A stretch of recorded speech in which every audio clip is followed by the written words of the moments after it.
Good morning, Borodar. Welcome everybody to this year's UKPHR Public Health Practitioner Conference and Awards. My name is Andrew Jones and I'm the chair of UKPHR, and I'm delighted to be able to join, open and chair sessions at the conference this year. My day job as Deputy National Director of Health Protection and Screening Services in Public Health Wales also has a role as professional lead for specialists and practitioners. So I'm really committed to not only supporting UKPHR and setting the standards for and registration of specialists and practitioners, but also in developing and promoting the role of you as public health practitioners across the 4 nations of the UK, and who knows, perhaps wider. As a former practitioner myself, and as a former Executive Director of Public Health with experience in local authorities and the NHS, I've got a good understanding of the critical role that you and colleagues play across our public health system.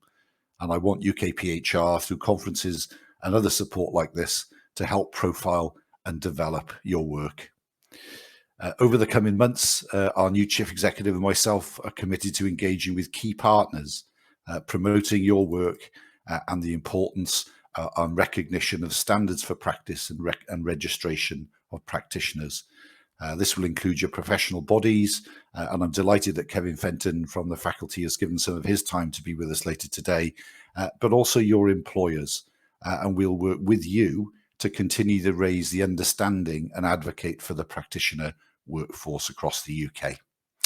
And on that note, I want to say a big and personal thank you on behalf of UKPHR to all of you for the contribution that you've made, whether you're registered, working towards registration, or just thinking about it at the moment. Your contribution to the UK and the devolved administration response to the coronavirus pandemic. It's been absolutely incredible and has highlighted the importance not only of public health, but of the importance of the practitioner workforce that deliver these services with our local communities. So the conference today is going to be really focusing on some of that recognition and sharing best practice. I know that at the moment, having overseen myself the transfer of practitioners and specialists from Public Health Wales to health boards in Wales, with other colleagues across the UK also experiencing change, there's a large amount of change happening in our public health organisations, along with other sort of major uncertainties, including new governments, international conflict, and an economic crisis, all of which have a relevance to and impact on our practice. But as public health practitioners, you are key members of the public health workforce, and you have a great influence on the health and well-being of individuals, of groups, communities, and populations. I know that you work across the full breadth of public health, from health improvement and health protection to health information, community development, healthcare, determinants of health, and in a wide range of settings, from the NHS to local government, the voluntary sector and the private sector. Right across the UK, many thousands of practitioners work to protect and improve the health and well-being of our communities, and your backgrounds are multidisciplinary, and you have a real impact in relation to the interventions that you support to influence both physical and mental health, and indeed, as shown during the coronavirus pandemic, personal and very sensitive issues and choices that you help provide information to the population to inform their own actions. This conference is all about practitioner registration and practitioners, and registration as a practitioner requires the demonstration and maintenance of competence in public health practice, and it's really important for our workforce to be quality assured and to provide confidence to the public. Excuse me. Registration provides quality assurance as well as public protection and the recognition of personal achievement. And registration signals that a practitioner is competent and fully understands the essentials of the public health practice role. The general public benefits through knowing that competence and integrity and indeed accountability for practice is assured and can be checked on a public register. And yes, if there are things that people are concerned about, they can contact the register accordingly. But individual registrants benefit through securing objective recognition of their achievements, maintaining and enhancing their own competence. And I personally genuinely believe that registration is the right thing to do and the right thing for us all to aim for as a system. I do acknowledge that this requires the commitment of individuals, peers, employers, and the whole system to achieve. And I will make sure that that is part of the UKPHR forward vision to support that in the system. Once again, I want to give some personal thanks to all of you who volunteer in whatever capacity in the support of practitioner registration, because without you, we would not be where we are today. Today's conference then is a real opportunity for us to look at the work of practitioners. And I firstly want to thank Health Education England for supporting the conference, and also to thank our award sponsors, Public Health Wales and Solutions for Health. The UKPHR Practitioner Conference has been running since 2010, and perhaps many of you have been before, perhaps some of you it's the first time. The conference is open to everyone and is free. It's usually a very popular event because there aren't too many more like it across the calendar.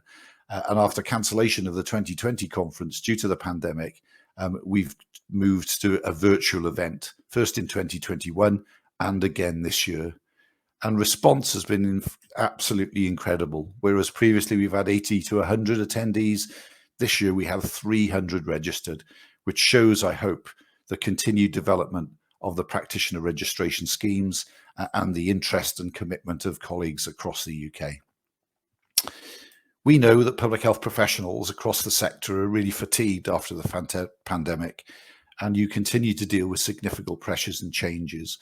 What we want to do in the conference today then, as part of our commitment to supporting your workforce, is to showcase part of your work, to recognise what you do and demonstrate how you are valued by your employers and the broader system. To do that, we've got a comprehensive programme, and practitioners will hear from key speakers, from employers, about their own strategies and commitment to practitioners and practitioner registration, and indeed from UKPHR and what we're seeking to do to continuously improve registration policy and process to ensure that you are appropriately supported and can achieve registration. But we also want to hear from yourselves as practitioners about how we can do things better, how you can work with each other, what's needed in the system to successfully register and revalidate.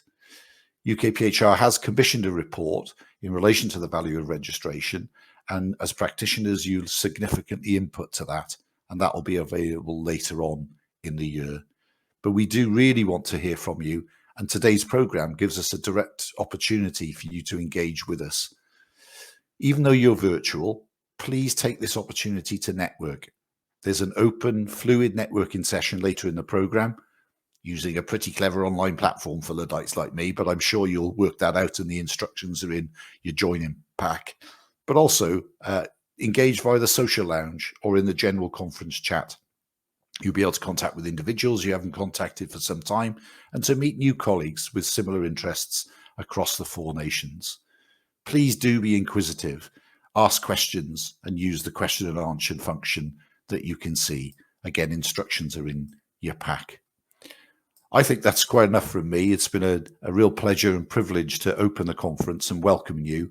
And what I'd like to do now is to move to our first session and introduce our first speakers. All the detailed biographies are in the virtual platform, and so I'm going to keep my introduction brief. And I'm very pleased to welcome our first speaker, Dr. Claire Sullivan, who's the Deputy Director for Health and Wellbeing and Workforce in the Department of Health and Social Care in the North East of England. Claire has been a public health consultant for over 15 years, and from her biography, I can see she demonstrates a real passion for all aspects of public health workforce development. Welcome, Claire. Over to you. Thanks, Andrew, and welcome to everybody. It's great to be here, and thank you very much for the invitation. I'm very passionate about public health practitioner scheme, and I'm hoping over the next few minutes you'll understand why. So I'm here on behalf of the Office for Health Improvement and Disparities. As Andrew has said, I'm the Deputy Director for Health, Wellbeing and Workforce based in the North East. For those of you who don't know, OHID was formed in October 2021. So we're part of the Department of Health and Social Care, but because we were only formed a year ago, we're a relatively new organisation. We, of course, work across all of the department, the rest of government, the healthcare system, and particularly the NHS, local government and industry to focus on prevention of ill health. We've brought together expert advice, analysis and evidence with policy development to shape and drive health improvement priorities. So individuals who were originally part of Public Health England and public health teams and our policy colleagues working on health improvement in the department were brought together to form OHID. As well as our role in health improvement, however, we've got a key role in workforce development, and this is both at a national and at a regional footprint.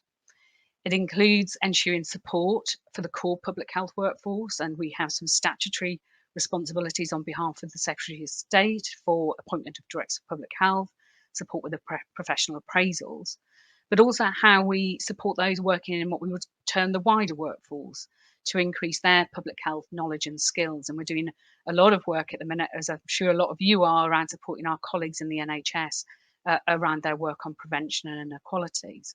But we're also working with other departments, such as the Department of Work and Pensions, to think about the opportunities of their connections and making every contact count.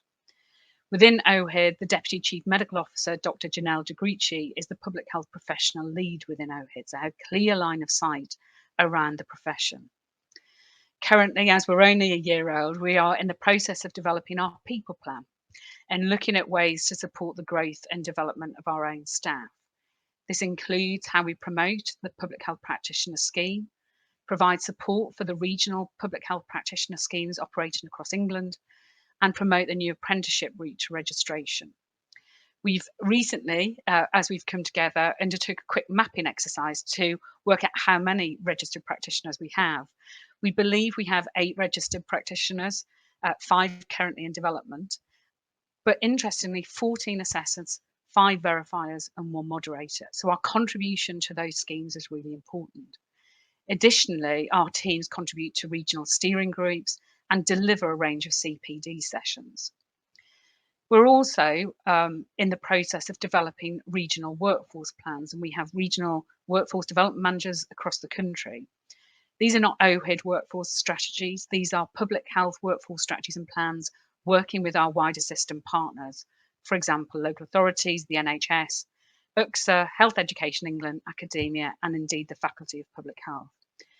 These plans are going to look at priorities for retaining the public health workforce and developing public health careers, including, of course, the public health practitioners.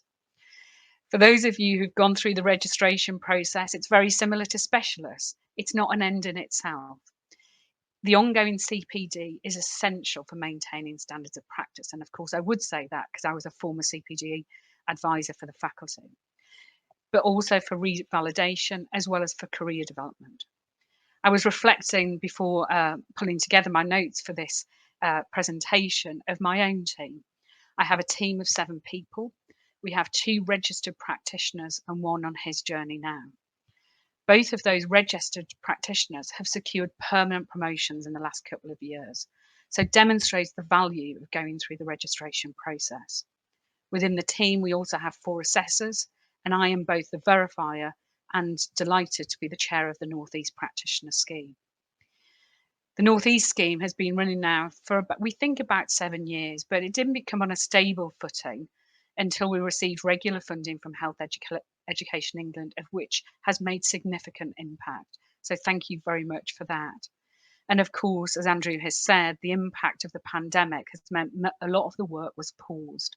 However, we've currently got 30 registered practitioners, 4 more going to verification panel next week, which is great, but 19 on the scheme currently, and we're just about to launch our current annual recruitment process. When we look at where those practitioners come from, as Andrew said, they come from a wide variety of sectors: local authorities, OHID, UKSA, NHS, and voluntary and community sector. We are fortunate to have had a great coordinator in Angela Ellens, and I'm sure she's on the call today. But we also have an active steering group where members each take a lead role in supporting the scheme, whether that's about lead advisor on the e-portfolio, CPD coordination, or mentoring. Governance is really important, and this has been demonstrated in the North East about how we have to continually update on progress to the North East Public Health Workforce Group and to the Association of Direct Public Health Network. We've always been fortunate in the North East that we've advocated across the public health family how important it is to give back to the next generation. Our public health registrars are a key part of delivering the CPD sessions, and our senior workforce, whether it's direct public health or consultants or specialists, are all encouraged to become assessors and verifiers. I think we're all agreed that public health practitioners are crucial in both the development and delivery of effective public health policy, practice, and research. Senior public health colleagues in the different sectors have often reflected to me how registration has provided assurance to them as an employer of the level of competency of their staff, that they are confident that they are delivering safe and effective practice, and they have the ability to work with a level of autonomy. It also, of course, demonstrates the commitment from you as individuals to ongoing learning.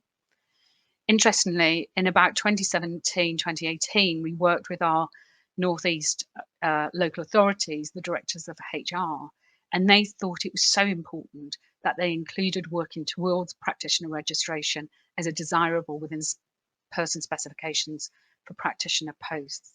Therefore, it's seen as an important criteria from long to shortlisting. So for those of you who have progressed through it, congratulations. For those of you who are about to start the journey or considering it, of course it's going to be hard work, but it's a significant achievement and it's an investment worth making to yourself, your career, your current or future employer, and indeed the public health profession. Thanks so much, Andrew. I'll leave it there.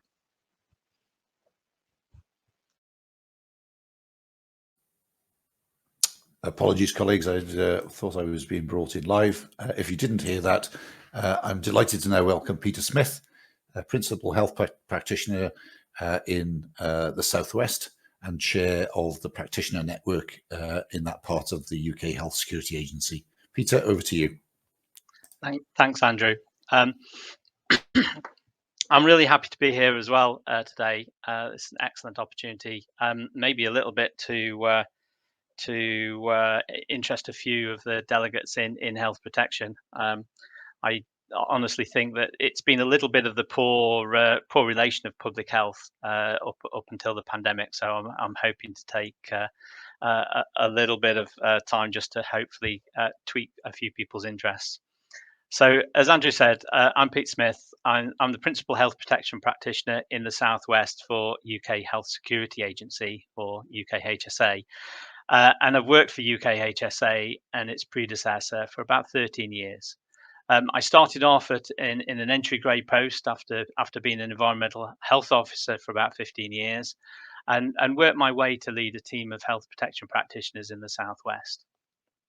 So think about 13 years ago, I therefore started with the Health Protection Agency, which is a Quango, moved into Public Health England, an arm's length body to the Department of Health. And then last year, when PHE was split up, moved into UK's Health Security Agency. A little bit like OHID, we've been around, well, exactly the same as OHID, actually. We've been around for literally 12 months. So with a few thousand staff, we've a wide range of disciplines in UKHSA, emergency planners to microbiologists, to geneticists working on vaccine development, to program managers, and they might be doing clinical work, or they might be doing introducing a new piece of software, having a new piece of software, case management software being introduced. So in some ways, it's really important for you to recognize that I'm going to be talking specifically about health protection practitioners delivering an operational response in protecting health. Although I dare say, there's many posts which would value those with registrations with UKPHR. So UKHSA has 9 regional teams, and we're staffed according to population sizes. So the Southwest is about average sized, and we've got about 26 whole-time equivalent practitioners. Each region has many stakeholders, and many of them have obviously got their own professional bodies, whether that's doctors, GMC, nurses, NMC, or environmental health, CIH, and of course, not forgetting the public health consultants in local authorities, UKPHR.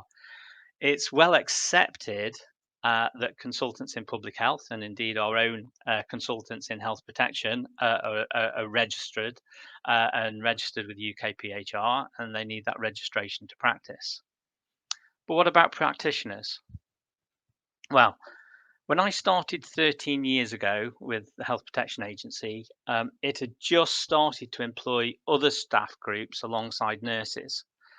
So with my background in environmental health, all the other practitioners were NMC registered, and it was only after Public Health England was formed and we moved into the civil service that the job description opened up to posts to other registered professions and also non-registered practitioners at the entry grade posts. I'll now move on to what our requirements are around registration, because I think that's gives you a really good idea as to how important it is. And these are all laid out in the job descriptions, or at least the person spec, the specification, which is the table at the end of the job description. It's the bit that tells you what your education, skills, and knowledge needed to do the job is. It specifies those requirements. So, what does it mean for getting a job as a health protection practitioner? Well, in our job descriptions, the person specification makes reference to registration requirements. For the entry level posts, and what I'd say about entry level posts is it's normally expecting you to have a number of years working in the community. So entry level posts, and they'll start around 29,000.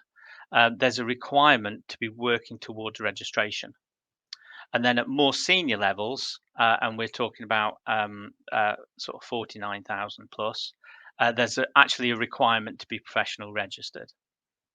And if you just think about it on a day-to-day basis, and practically, it really helps to be able to speak with some authority with a small a to those other registered professionals that we interact with on a daily basis.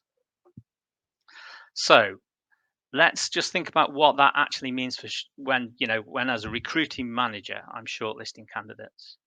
And it depends on the specific job description, but it will mean that either those seeking registration or alternatively those already registered on UKPHR will actually score higher than those candidates without. So it's a specific requirement, albeit desirable, in the person spec for UKPHR registration. And basically, if you're working towards that or you've already got that registration, you get more points on the shortlisting. And obviously, you don't get the interview without getting enough points to be shortlisted. So it's a real key issue there. Now, we do have, and I'm really proud to say this, a really diverse workforce. We've got vets, dentists, ophthalmologists, sexual health advisors, nurses, EHOs in the Southwest. And when we had a great deal more staff when we were dealing with the pandemic, we had teachers, we had lawyers, we had a vast range of people that really got their interest piqued in public health. And if you think about it, all those professions, teachers, have that link between their job and public health in some ways. And admittedly, some are more tenuous than others. And I think what we're sometimes missing with some of the new recruits that we take on, and indeed perhaps some of the older lags, is that broader understanding around the other pillars of public health that Claire mentioned earlier. And I think that's what I value as recruiting manager when I see that registration with UKPHR. It's knowing that person has got a broader understanding around all the aspects of public health. So just thinking about being a recruitment manager, what I'm looking to do when I'm recruiting is to identify the results and the relationships that a candidate has built. So I'm looking for evidence, those two pieces of evidence around results and relationships. So firstly, what have they accomplished in the past? After all, past behavior is the only, it's certainly the best predictor of future behavior. So what have they accomplished? And then as we work in an organisation and across other organisations, the second thing I'm looking for is the ability of the candidate to build relationships. And let's face it, if you think of any of your past achievements, you will have needed to have built relationships for them to have been significant achievements. So from a practical point of view, practical approach, a candidate registered with the UKPHR will have those achievements. And if they're working towards it, they'll be also building on those achievements. And they will have had to have built relationships that they can use in interviews to demonstrate getting good public health results. So the bottom line, and it's my last line really that I'm going to give you. So the bottom line is that I would conclude that registration with or actively working towards registration with UKPHR actually gives you a competitive advantage when you're looking at joining that health protection practitioner job role. And yeah, that's me done. Thank you. There we are. Many thanks, Peter. And I think I've managed my CPD in relation to virtual sharing on this platform. So thank you for bearing with me a little bit earlier on. I'm now going to introduce two speakers, again from our employer colleagues, Sue Dewhurst and Narissa Santimano. They're both population health service managers with the National NHS Public Health Team in NHS England. So colleagues, over to you. Thank you. Thank you very much, Andrew, for the introduction, and good morning, everyone. And thank you for inviting us to speak at this conference. As a registered practitioner, I'm really delighted to be here. As Andrew said, my name's Sue Dewhurst, and I'm Population Health Services Manager in the Public Health Team in National NHS England. And over to my colleague, Narissa. Good morning, everybody. And yes, thank you very much for having me here too. I'm Sue's colleague in the National Public Health Team over at NHS England. We used to be part of what was PHE before, and in the 2021 transition, we moved over to NHS England. I've worked in public health for over 15 years across most of the domains in public health, including health improvement, health protection, health intelligence, and now healthcare public health.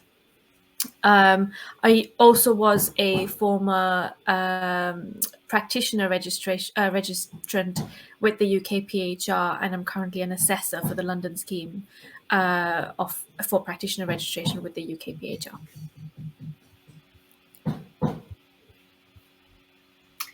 Thanks, Narissa. Hopefully Narissa's going to put up our slide set. Yes, just a second. Thank you. So this morning, we want to tell you about a new project, and we're titling it Public Health Workforce Development in NHS England.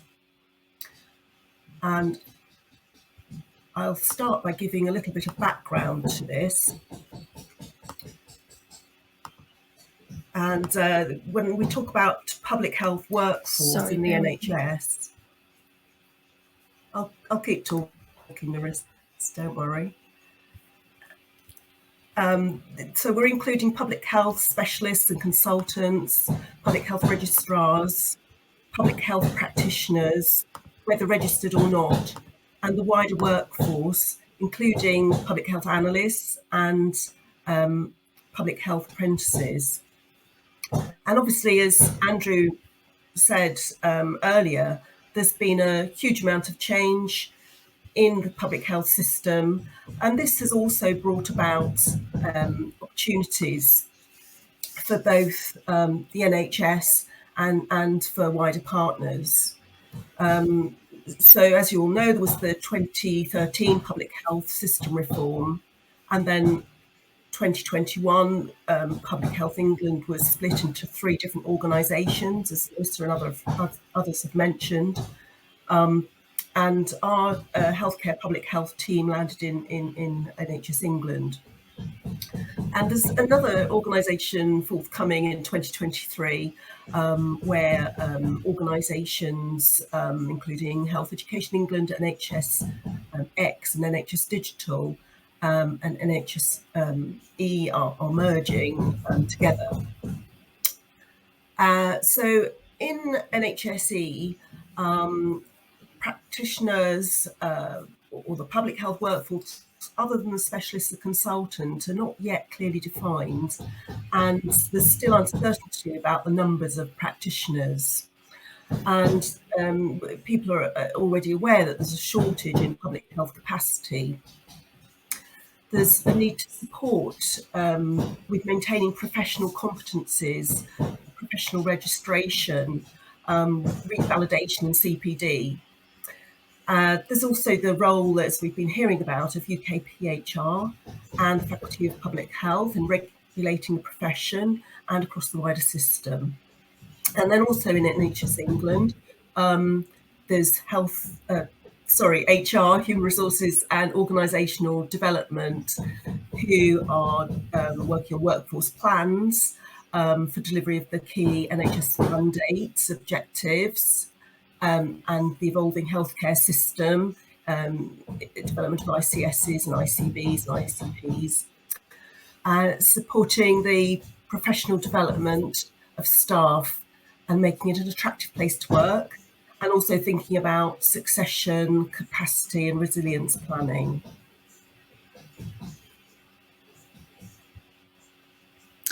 Thanks, everybody. Thanks, Sue. So as Sue has kindly outlined the background and the scene, the landscape we're currently working with, it's perhaps useful to just think about what we mean by public health practitioners. And in the work that we're doing in NHS England, we are taking a wide definition of what we mean by public health practitioners for this purpose.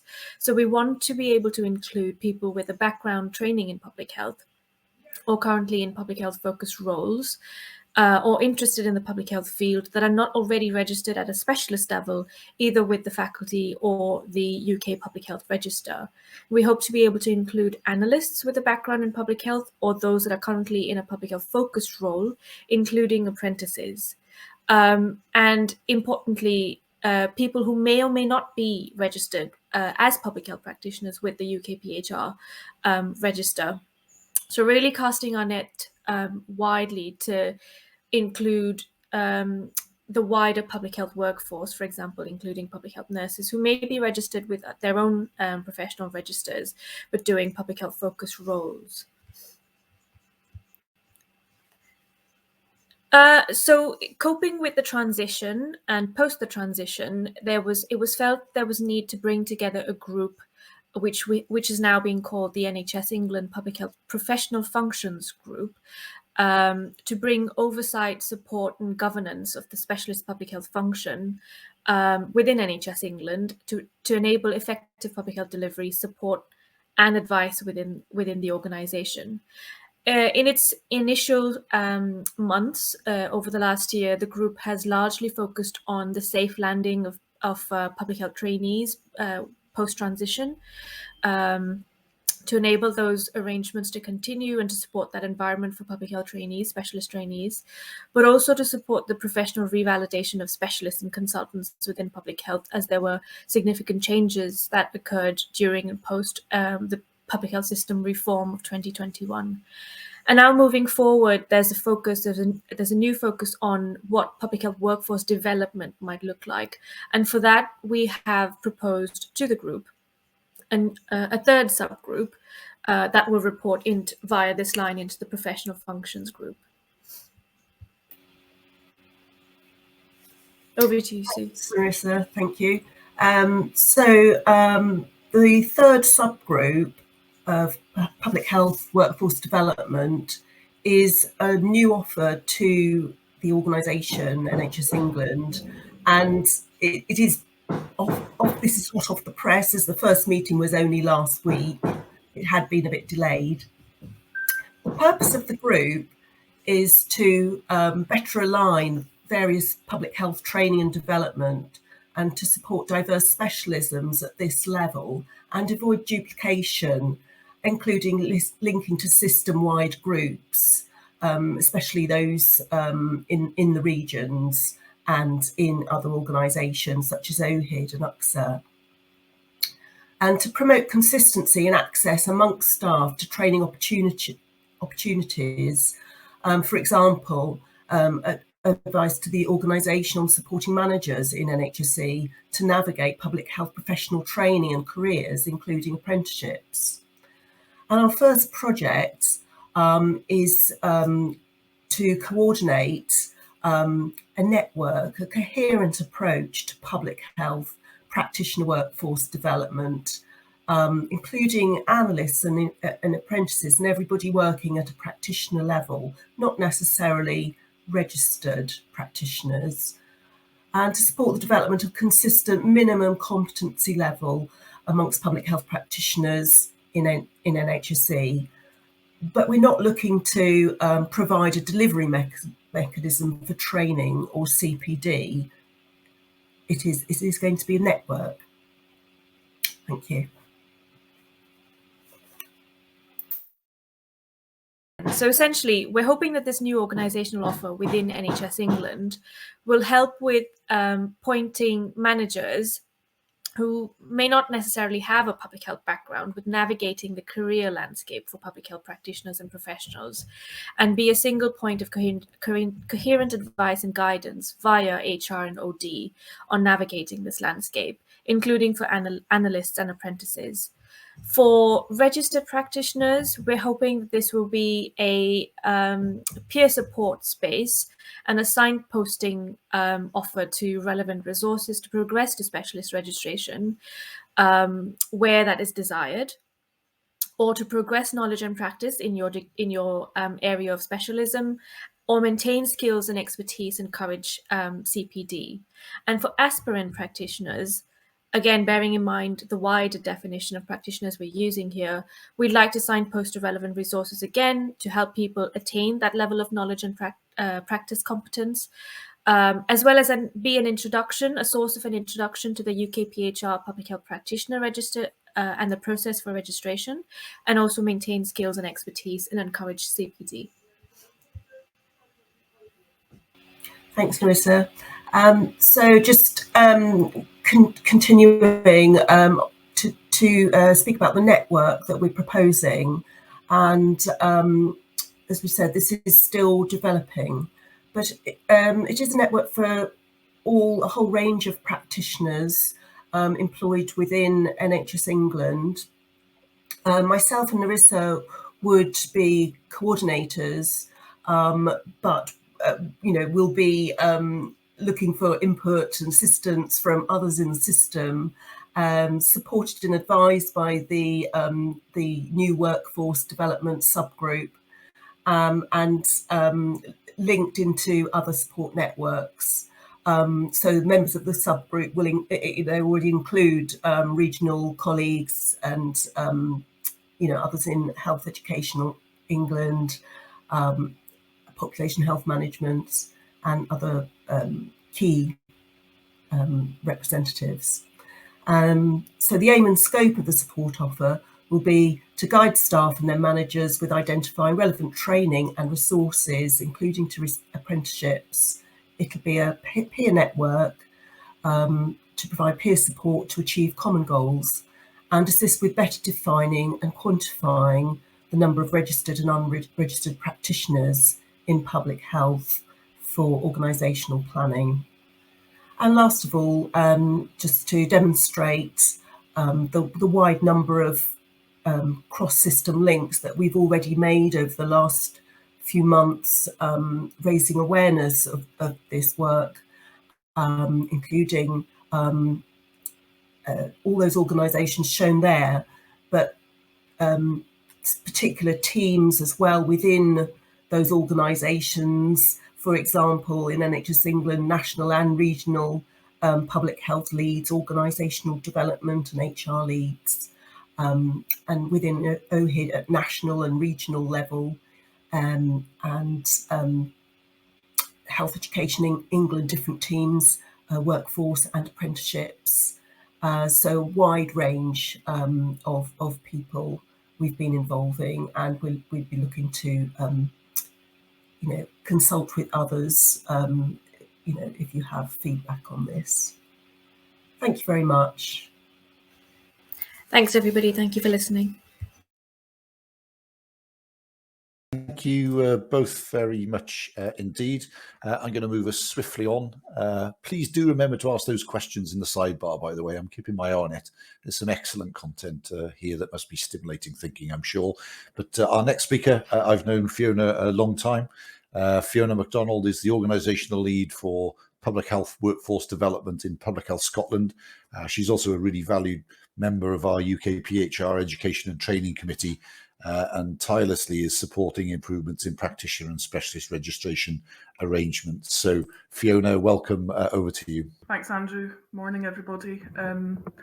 We're back in this virtual space. I shared with colleagues I was at a conference all day, and I think they thought that I was going to be here in a face-to-face, but it's great to, I know there are many of you on the call, so thank you for you all giving up your day.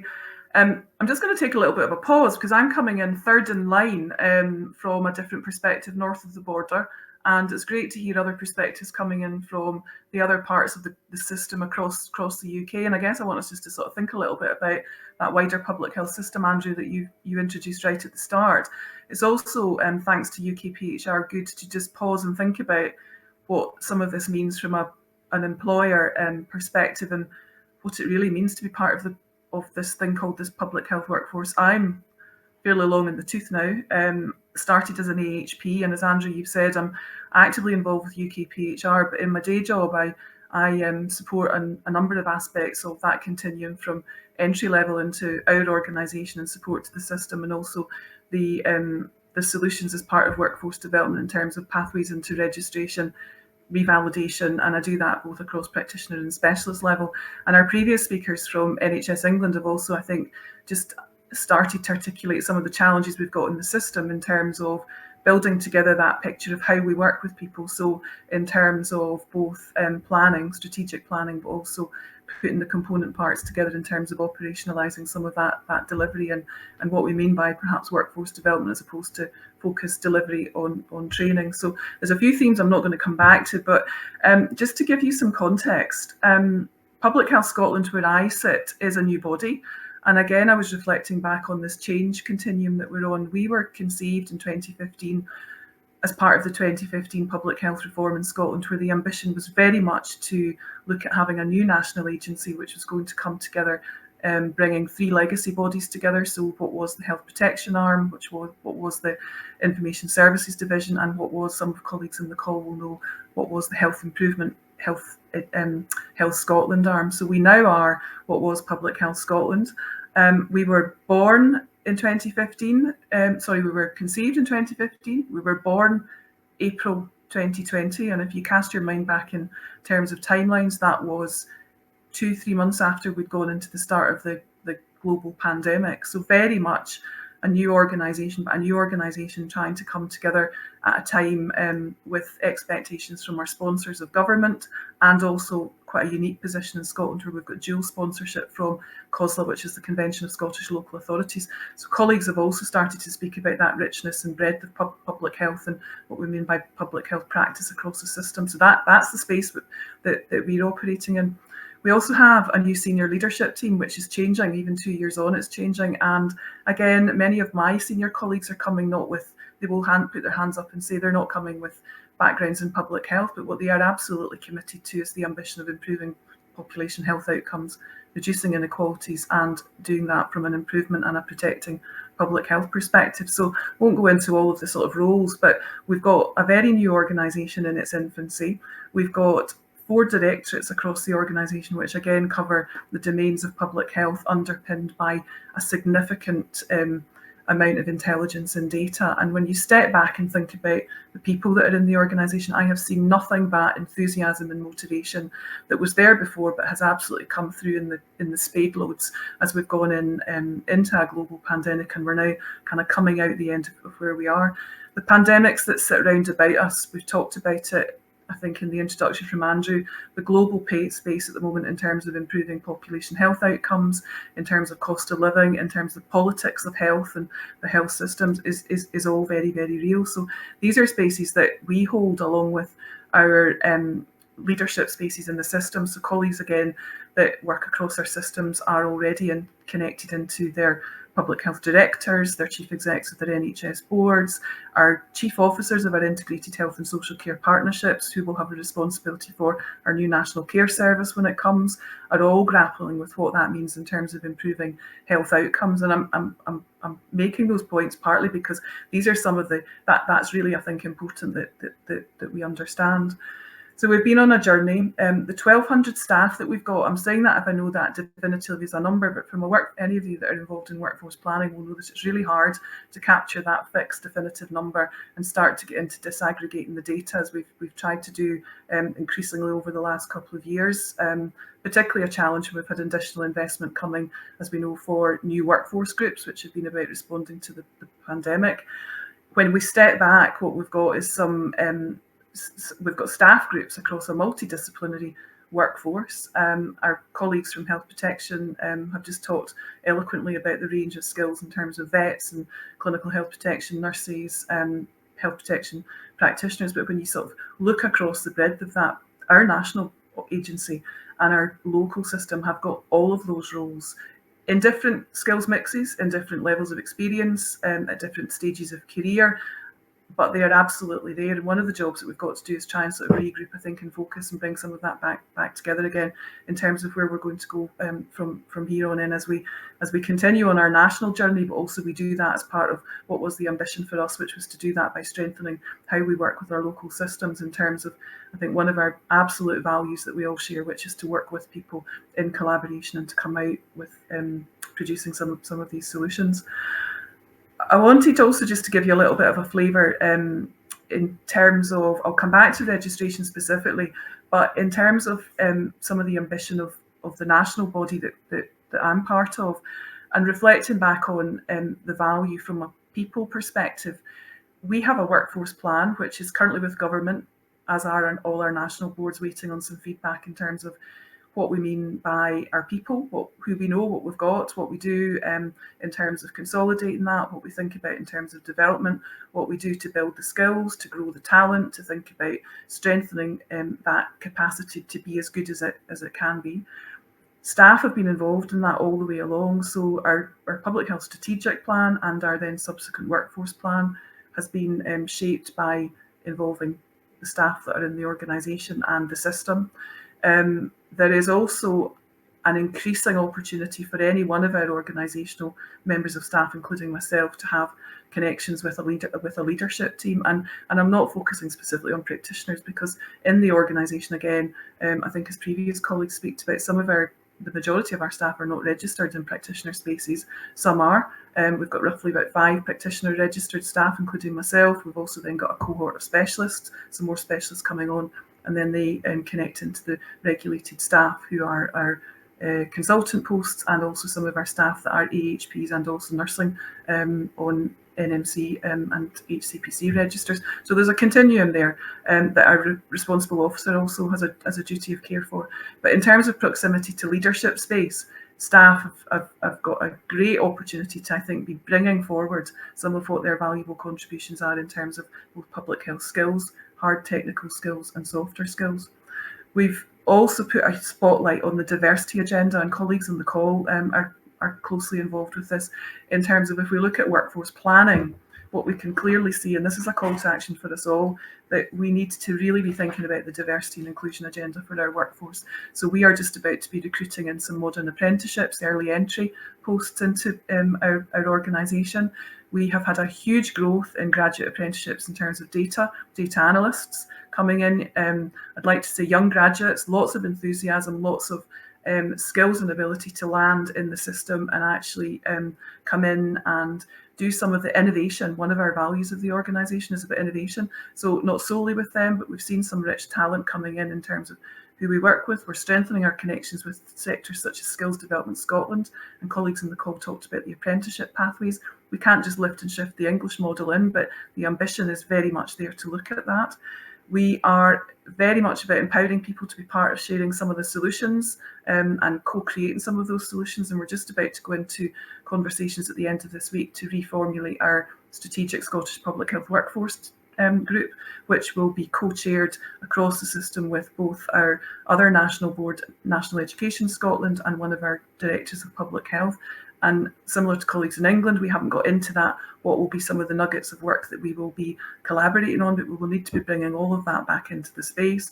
And that will also be informed by a piece of collaborative work that has gone on recently, which was commissioned by our directors of public health, which is under the ambition of being the best that we can do in terms of world-class public health, which is a phrase that's used UK-wide, it's used globally, but what does that mean in a Scottish context?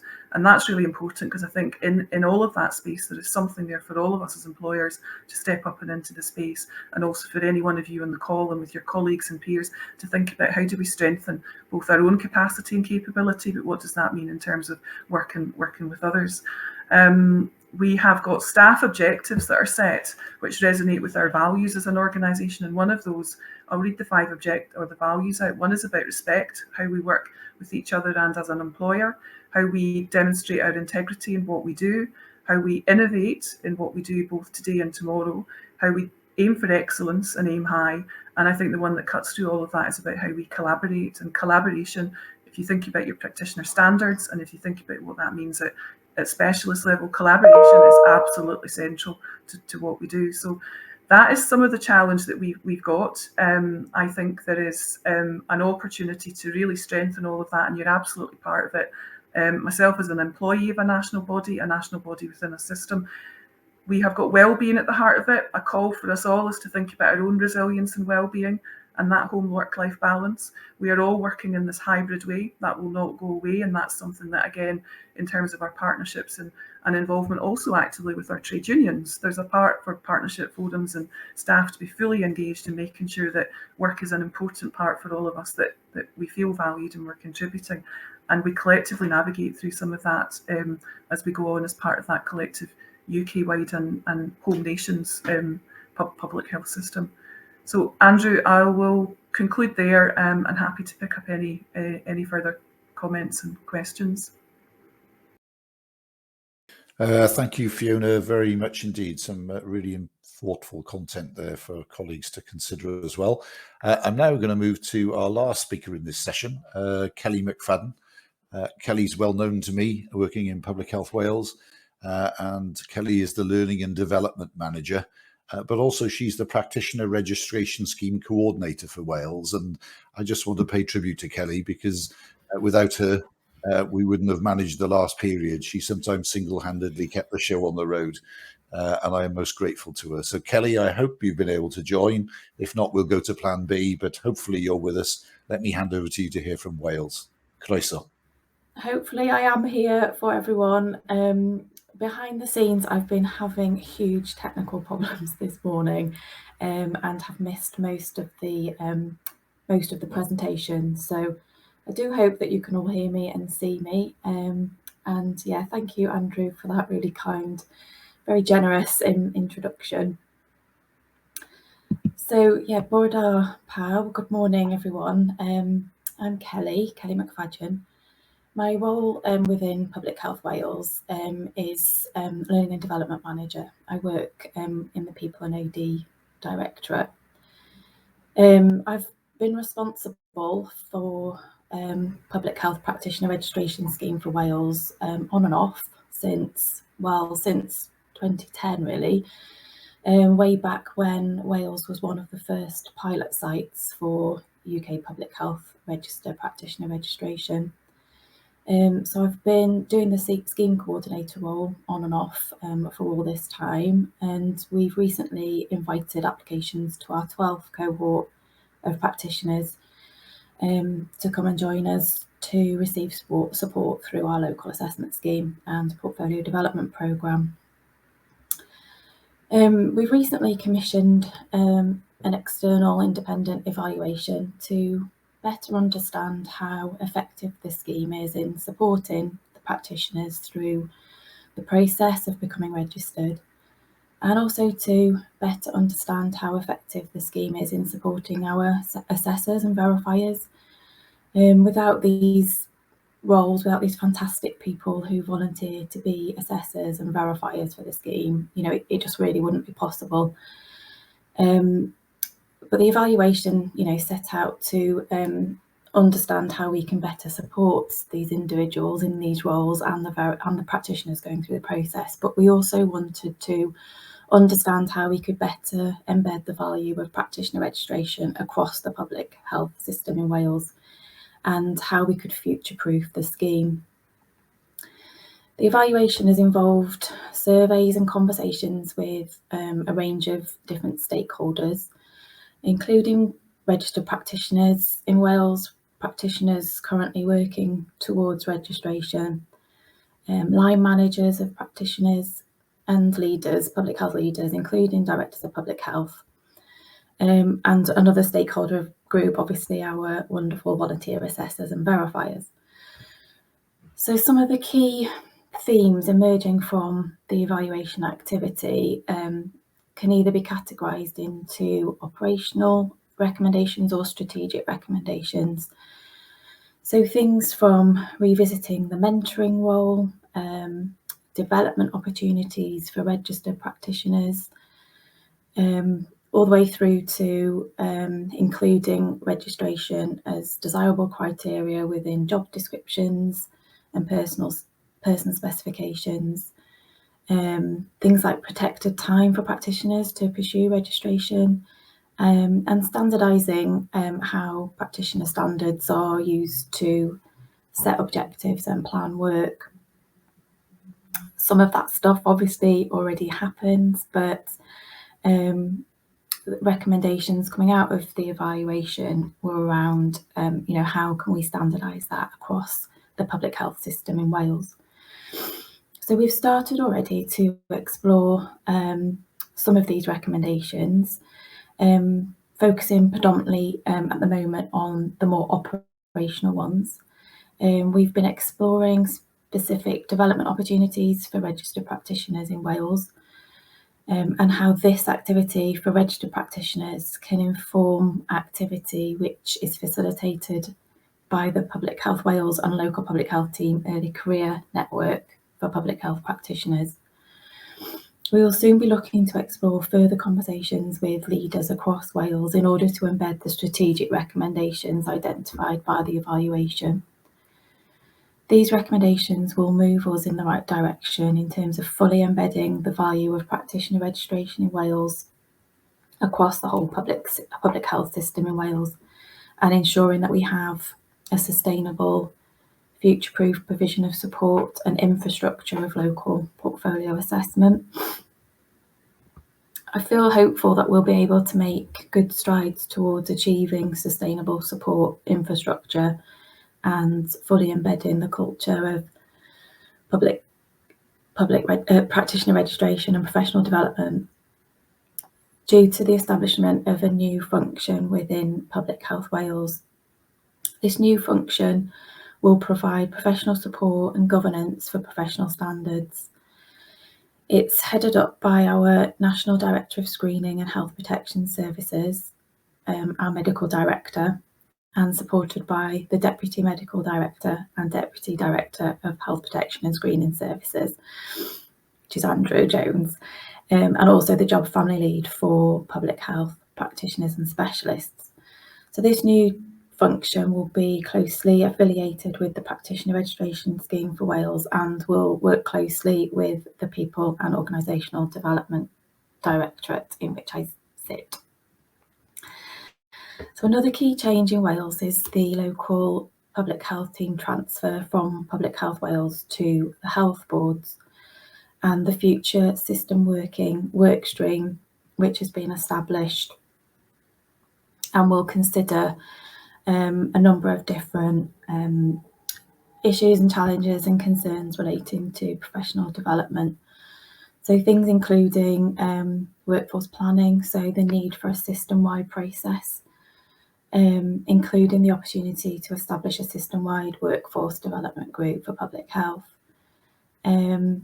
Other things the workstream will consider will be consistency of public health roles across Public Health Wales, the local health boards, local authorities and third and voluntary sector. And finally, one of the other things the workstream will consider is around practitioners. So, you know, revalidation arrangements, re-registration arrangements, things like the advanced practitioner approach, consideration of public health practitioner apprenticeships at degree and master's level, all parts in helping us achieve and develop that public health career pathway for Wales. But ultimately, the Future Systems Working Workstream aims to strengthen public health coordination and achieve greater strategic alignment and improve system working in Wales. So thank you. I'll hand back over to Andrew. Lovely, thank you, Kelly, and again some very interesting information there for colleagues to receive. My thanks to all the speakers for keeping to time. That does give us a good period for questions. I'll just look to the sidebar and to those supporting in relation to go into some of those questions. But while we're just doing that, let me just recap on some of the things that we've heard, because it's been fantastic to hear from a range of employer perspectives this morning. Claire, of picking the many things that she said, reminded us of the need to give back to the profession, and the references to volunteers. You know, again, I thank you all for that. But that's a key thing, that the system is ours. We are the system. So learning what we learn and giving back is a really important thing. Peter, results and relationships, I think they're two key things for people to hear and understand, and the competitive advantage potentially of working through a registration scheme, either completed or in progress, is good to hear. And I can see some comments in the sidebar about job descriptions and a move towards requirements, which I think is, again, as a system, we ought to be discussing and seeking to develop. Sue and Narissa, a recognition of the newness of some bits of the infrastructure and a need to go right back to forming in relation to understanding. And thank you for sharing that with us. And I'm sure that new group in particular will be very valuable. And your reminder about the breadth of stakeholder partnership in that one slide, I think, was again something for us all to reflect on in our various parts of the UK. Fiona, you also just reminding us of the newness and the infancy of certain developments, even though they've taken place a little while ago, and of the real importance of diversity and inclusion. And UKPHR absolutely embrace that, as you know, and are seeking to weave that into what we do. But your reference to well-being and also staff objectives, I think, is really important as we look at where registration fits in everyday business. Kelly, you also reminded us about change. So that's perhaps a common that I'll touch on. And also that it's important to evaluate what we've done already and learn from some of those and share that right across the system. So I think there's, you know, a whole range of things there, and some commonality that came out to me was change. There's lots of change going on. I think we know that, but that's just encapsulated it for me, and the need to continue developing understanding of practitioner registration, you know, not taking that for granted. There was an absolute consistent commitment for support across what employers fed back, and I think that's just a real strength. And then the last commonality, I think, is one from me, which is this is definitely a time of opportunity for a whole range of reasons, not just a pandemic. There's a whole range of things happening at the moment where there's a real opportunity for us. So let me just go to the one question in the sidebar, or the question that I've derived from the sidebar, which is obviously when you're trying to register, you're not perfect straight away. None of us are ever perfect, but you've got gaps. So how do you facilitate some of those gaps? I can see some chat, Peter, in relation to your proposals in relation to, you know, how we facilitate that for health protection, but I'm sure that's true for other areas of practice as well. So colleagues, speakers, I mean, let me just frame that as a question. How can we facilitate placements in relation to filling skill and knowledge gaps in our various systems? Anybody like to pick that up first? Peter, rather than perhaps putting others on the spot, it came up on your session. So would you like to just have a little go at that first of all? Thank you. Yeah, and I think the first thing to recognise is that probably with hybrid working, it's become more difficult.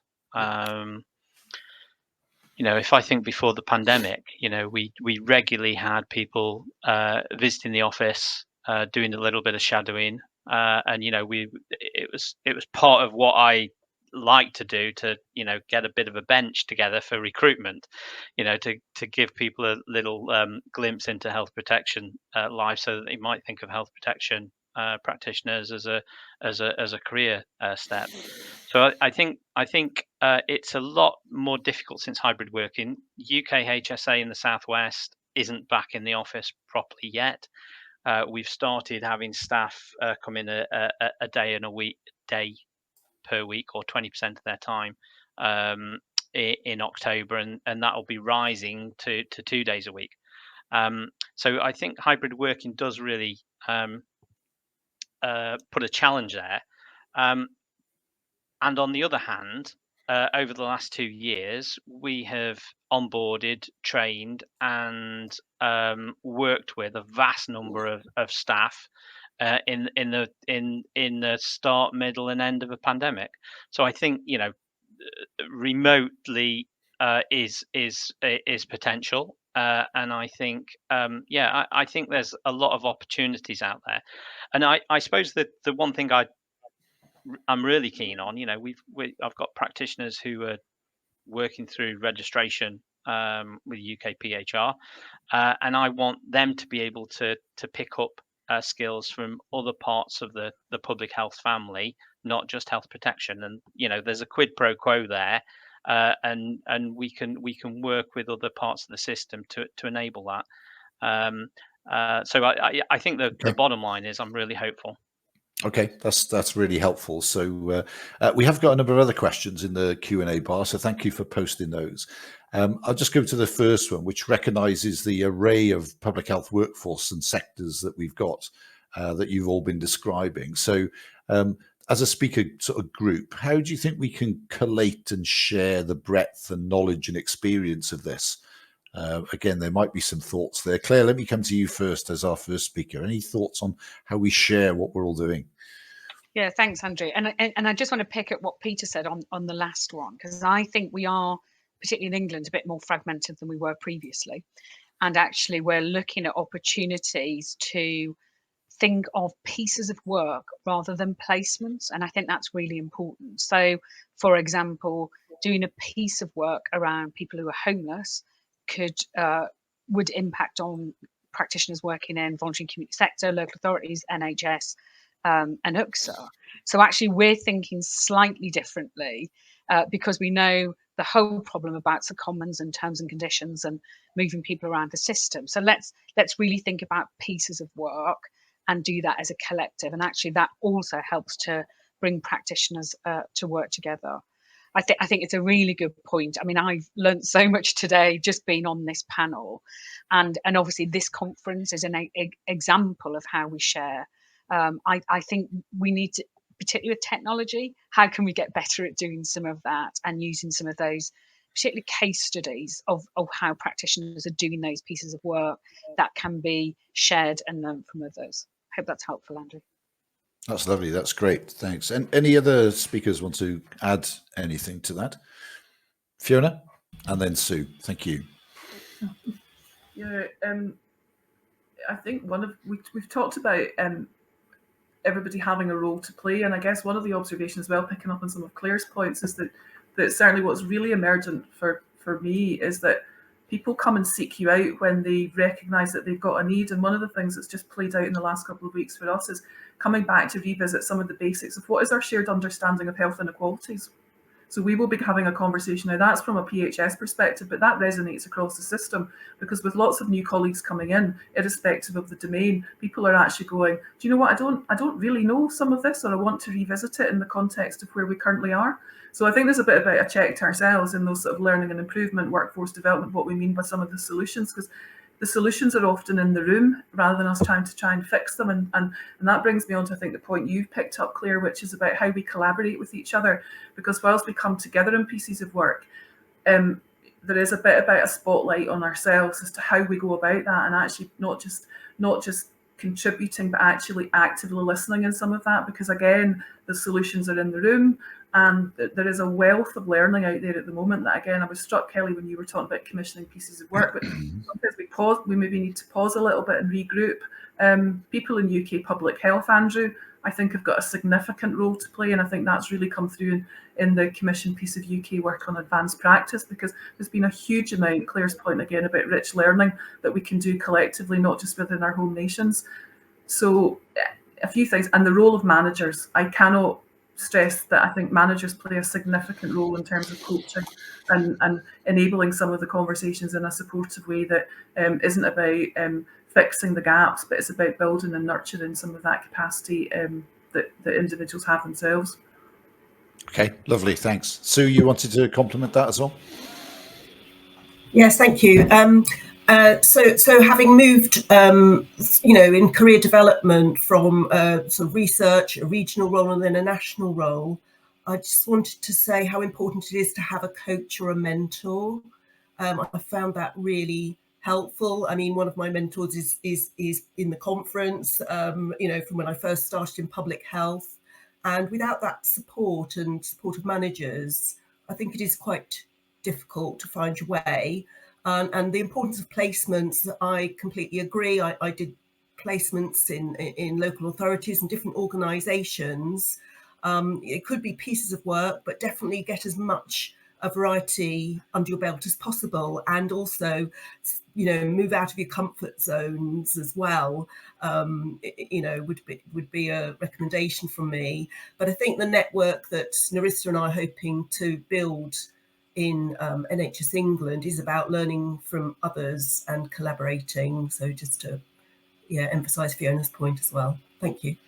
Lovely, thanks very much. There's a couple of other questions, so I'll try and get to them all if I can. So a colleague is interested on hearing how we're responding to standardising support in-house. So that we just talked about wider coordination, but standardising support in-house for practitioners, as it can vary. So Kelly and Narissa. Kelly, I wonder if I can just come to you first. And I know we've just transferred staff out of Public Health Wales, as you've said. So what sort of thoughts have we got? And then Narissa, perhaps I'll bring you in relation to what thoughts are you having about your new workforce. Kelly, to go to you first. Yeah, I think, some of the themes that have come out through the conversations linked to the evaluation were absolutely that, around the kind of consistency element and support for registration and professional development. So I think through from, when we're agreeing work objectives, setting, the course of the work for the year, are we all utilising the practitioner standards and aligning pieces of work to those, through to, are we allocating protective time for learning and development, professional development, and to pursue the portfolio. So I think we need to kind of have those conversations. We know that there's pockets where there's a really good level of support, and these conversations are being had, and time for that is being given. But we absolutely need a kind of standardised approach across not only our organisation but across the wider system as well. So I think the evaluation's given us really good hooks on which to kind of hang those conversations, because we have spoken to a lot of senior leaders across the system, and there's a appetite and agreement to do this and to have a standardised approach. So I'm hopeful that the evaluation in Wales will allow us to kind of hook some of those conversations on. That's great, and we'll look to share that as we work through it. So Narissa, what sort of conversations are you having in relation to a new workforce?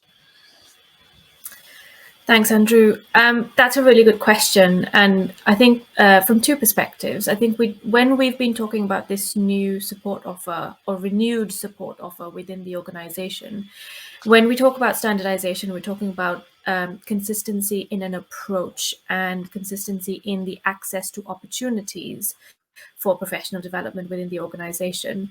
completely recognizing that actually, nationally or regionally, people will be responding and organizations will be responding to need, so long as the developmental opportunities don't come across as unequal or unfair between parts of the system and within the organization. So when we talk about standardization, we've got a really good template with the UKPHR in terms of the standards for that, competency level that we want to see the wider public health workforce. But from my perspective, when we're talking about standardization, we've got to respond to need, but make sure that we've got equal access and to opportunities.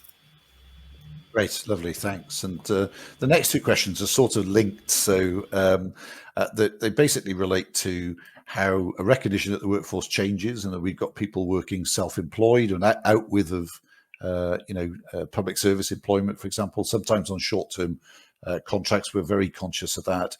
So there's a general question there around how can we access, how can those colleagues be kept in access of career development and workforce planning and thinking.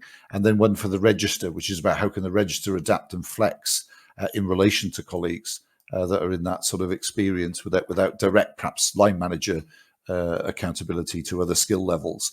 So Fiona, can I just start by asking you just to give a thought in relation to the register? And I'll ask Jessica to just pick that up. She's addressing us later on. So, but your thoughts, Fiona, and then I might have time to just go to another speaker. Yeah, I mean, I think in support of the register, Andrew, you'll know the board and the various committee structures and governance has been actively, with Jessica's role, been thinking about that from a governance perspective. So standards and quality is absolutely key. I think it's also about helping UKPHR understand some of the systems that we've all talked about. So Claire, we've talked about the space that you hold and others in terms of all of those different component parts of the jigsaw, because that is a very much a changing landscape. So again, from a workforce planning perspective, it's not fixed. We've got so many different, from the pathways of the pipeline of people coming in, at that level, working towards onto registers, going through development, thinking about that both from an employee and a career perspective, and then maintaining that important part of revalidation and registration. There's something about equity of access to the register in that space that you hold, or the register holds, in the public space and the regulatory stroke, standards called PSA space.